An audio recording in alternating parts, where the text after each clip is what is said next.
What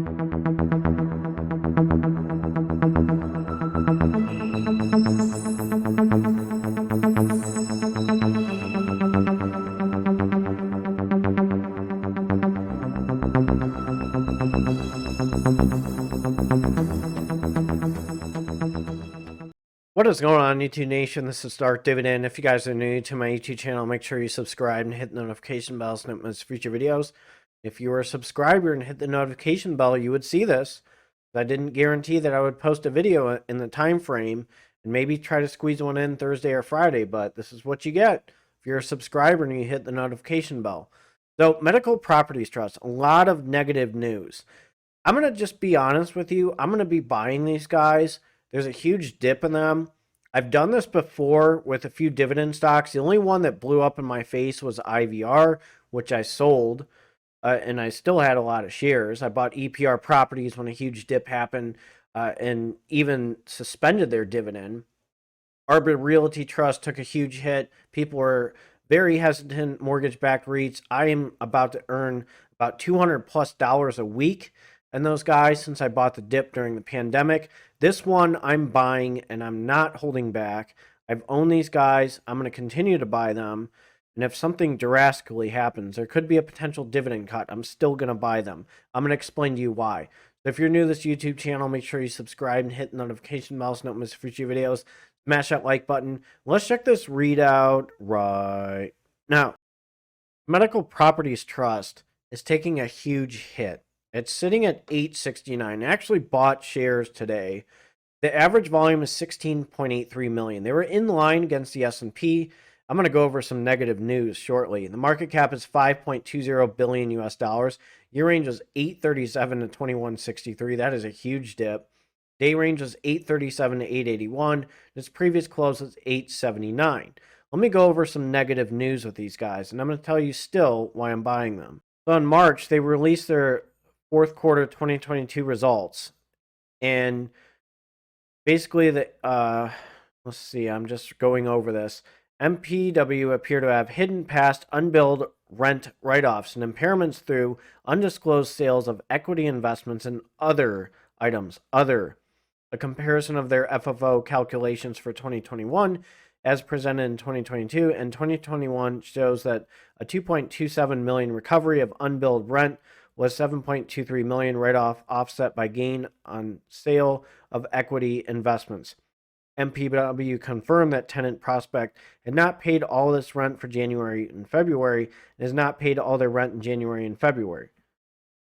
Given management's guidance assumed collecting no rent whatsoever from Prospect for the year, we believe that Prospect has indeed paid no rent this year.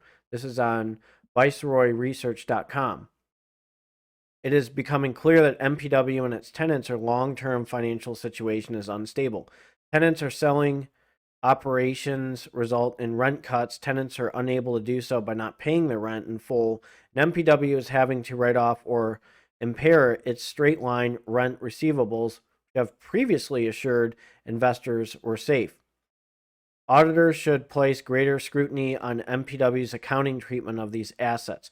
We're going to go over a few more things. Here's some more negative news. This is at khon2.com. Holtz & Holzer LLC is investigating whether Medical Properties Trust complied with federal securities laws. On February 23, 2023, MPD reported a fourth quarter, it should be MPW, and full year of 2022 results and disclosed an impairment of approximately $171 million in multiple properties and leased to a tenant.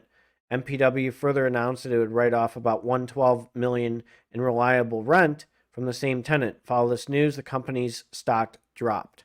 So there's some information, negative information. Let's look a little bit more into these guys. And this is per Seeking Alpha. Medical Properties Trust saw its stock plummet on Thursday after the Real Estate Investment Trust reported fourth quarter results that revealed MPW did not fully cover its dividend with funds from operations due to operator issues. Having said that, Medical Properties Trust fourth quarter AFFO based its dividend payout ratio is 85%, and I believe investors are overreacting to the trust's short-term FFO shortfall. person also said, I previously stated that the dividend in the trust is moderately safe. Based on adjustment funds from operations, the stock is relatively cheap, and the trust recently announced the payment of a regular 29 cents per share per quarter dividend. I'm going to buy the drop. So, right here at the end of the fourth quarter, MPW's portfolio included 444 healthcare facilities. I'll go over that. And hospitals is Medical Properties Trust's most profitable asset, accounting for 75.2% of the trust rent in fourth quarter 2022. Let's go in depth with these guys. So they have 444 properties in 10 countries, 44,000 licensed beds. 68.1% is at general acute care hospitals. 13.9% is behavioral health facilities. Mental health is huge. They're trying to find beds, and it's just so hard. Inpatient rehabilitation hospitals. Long-term acute care hospitals. Freestanding ER urgent care facilities. And 8.2% is other. So they have a lot. And behavioral health is huge. Internationally, they are still pretty strong. So 100 general acute care hospitals, 43 behavioral health facilities, and 81 inpatient rehabilitation hospitals. So geographically, they're in North America, a little bit of South America, Europe, and Australia. So they are pretty big. And I'll go over their property map. They're in Australia, Colombia, Finland, Germany, Italy, Portugal, Spain, Switzerland, United Kingdom, and the United States. So they are pretty big. That's one thing that has me still attracted to these guys is the size of their portfolio. 444 like buildings that they're a landlord to. So I'd like pause and like think what I'm saying, but literally that's what they bring to the table. Now I'm going to go over their revenue and dividend history.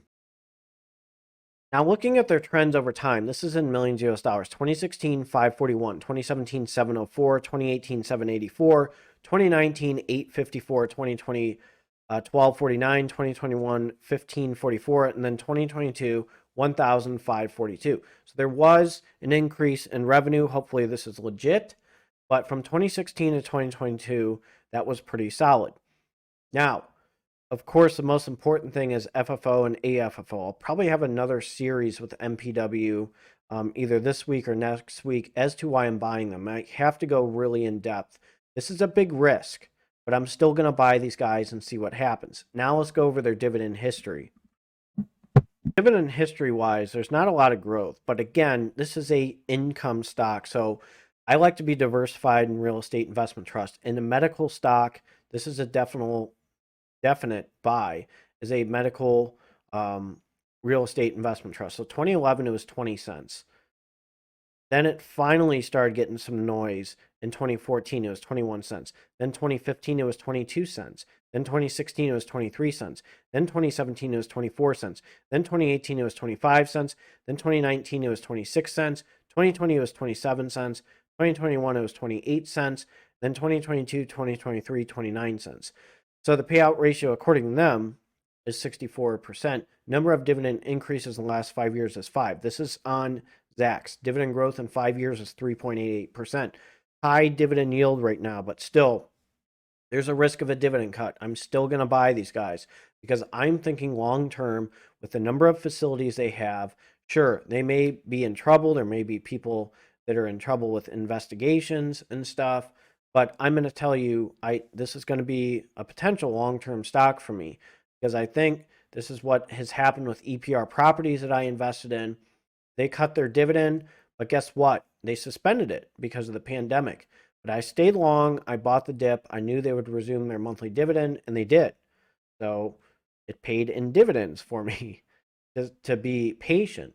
So the same thing for these guys. And again, the rules of a real estate investment trust, 90% of what they make go back to investors. So I hope you enjoyed this video. This is a huge risk. I'm willing to take this risk like I did with IVR, EPR Properties, Arbor Realty Trust. I also did that on, who else did I buy that was kind of low? That was, I think, Spirit Realty Capital. That's another one that I did, and I bought the dip on. And it really paid off in the long run. So this one's a risk, but I'm going to take it. Now, maybe I'm going to maybe 1,000 in these guys, see what happens. And you know, that'll be almost 125 shares if I throw 1,000 in them.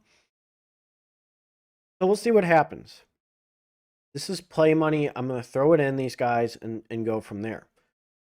You tell me, would you buy MPW stock? Would you hold? Would you buy the dip? You tell me. You guys take care and have a good one.